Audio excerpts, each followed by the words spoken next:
And now, a Tiger Sports Update. Welcome to your Tiger Sports Update.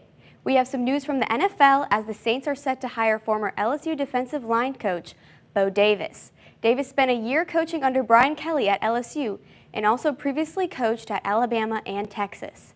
He is the third coach the Saints have added this week.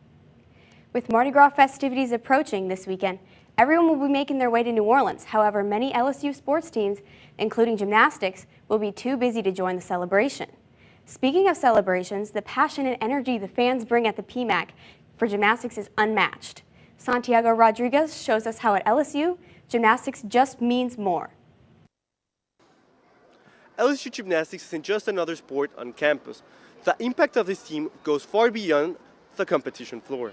In 2024, the LSU Gymnastics program made history. Not only did they win a national championship, but the team also finished up with the highest attendance in the nation, averaging more than 12,500 fans per meet. The support of the fans is key for the program, as the Tigers have a 14-meet winning streak when competing at the PMAC. This season, LSU's average score at home is 197.725. Huge difference when we compare it to the 197.187 the team averages on away meets. It just feels like the fans pour in exactly where they need to, like for our energy. Gymnastic meets are more than just a sporting event. The music, fire, and great execution makes it a great show. In itself, it's something that I know I can go spend about an hour and a half at, have the best time of my life. After the electric atmosphere against Oklahoma, Coach Jay Clark decided to send a message to the fans.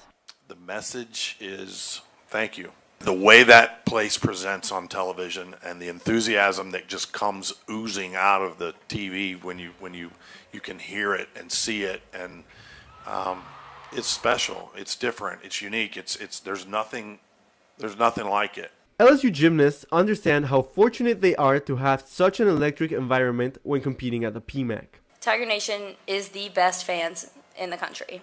There's no doubt about that, and just seeing them show up and show out every single week is really impressive, and I just feel super grateful to be a part of that. The Tigers are hosting the Georgia Bulldogs for the last home meet of the season. Definitely come and check it out, even if you don't know anything about gymnastics. Like, just being a part of the student section, being part of the crowd is just really like an experience that you'll never get anywhere else. With the highest attendance in the country, it's clear that at LSU, gymnastics just means more. For Tiger TV Sports, Santiago Rodriguez. Friday night, LSU Gymnastics will face George Washington for the Podium Challenge at the Raising Cane's River Center. Though they won't be competing in the PMAC, they hope fans will still come to cheer them on. LSU softball is spending their Mardi Gras weekend in Fullerton, California.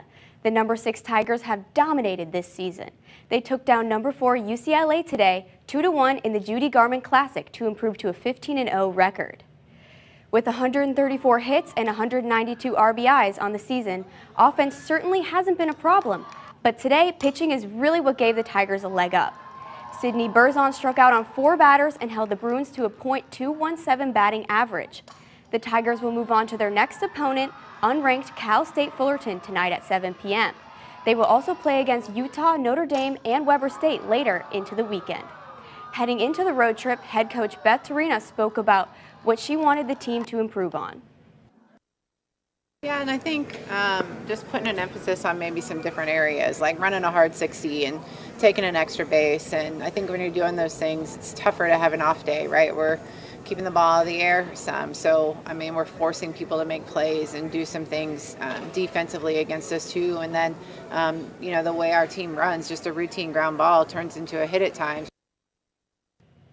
After the break, we take a look at how one student is using extra food for good.